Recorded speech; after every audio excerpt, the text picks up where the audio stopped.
डरावनी कुएं वाली हवेली पार्ट 2। सूरज निकल चुका था, लेकिन आरव, नील, मीरा और गोलू के दिलों में अभी भी रात का अंधेरा भरा हुआ था। चारों हवेली के बाहर खड़े थे, जैसे कुछ समझ ही न पा रहे हों कि अभी हुआ क्या। गोलू होश में आया तो सबसे पहले चिल्लाया, वो चुड़ैल, वो सच में थी।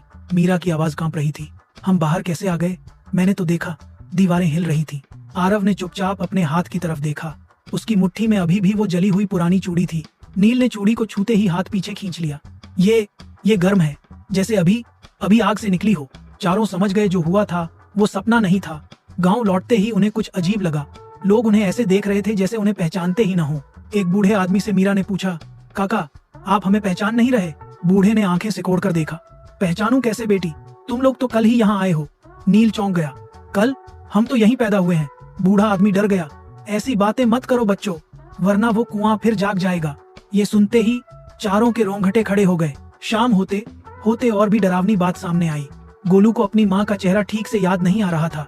मीरा को अपना घर धुंधला सा लगने लगा। मीरा रोते हुए बोली, आरव, मुझे लग रहा है मेरी यादें कम हो रही हैं। आरव ने चूड़ी को कसकर पकड़ा। चुड़ैल ने कहा था ये कुआं यादें खाता है। उसी रात आरव को सपना आया। सपने में वही हवेली थी, कुआं पहले से ज्यादा गहरा, और चुड़ैल इस बार रो रही थी। मैं बुरी नहीं थी, मैं भी इसी गांव की थी। आरव ने पूछा, तो तुम चुड़ैल कैसे बनी? चुड़ैल ने अपना चेहरा हटाया। अंदर वही रोता हुआ इंसानी चेहरा था।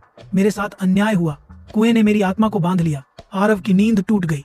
उसके कानों में अब भी आवाज गूंज रही थी, अगर सच चाहिए कुएं के नीचे उतरना होगा। अगले दिन चारों गांवों के सबसे पुराने मंदिर पहुंचे।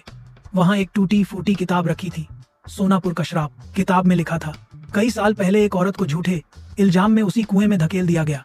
मरते समय उसने बद्दुआ दी, जो भी सच छुपाएगा उसकी यादें मिट जाएंगी।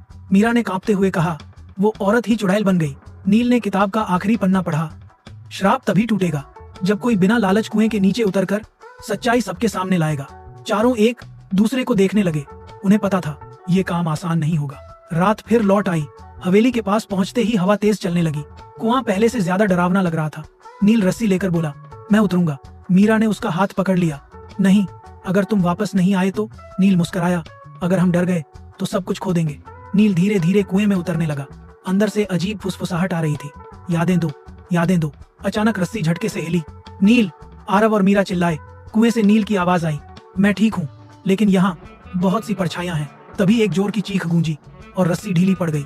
आरव ने झांक कर देखा, नील नीचे नहीं दिख रहा था। तभी कुएं से वही चुड़ैल बाहर आई, लेकिन इस बार उसकी आंखों में गुस्सा नहीं, डर था। तुमने गलती कर दी, अब कुआं भूखा है। मीरा रो पड़ी, नील को वापस लाओ।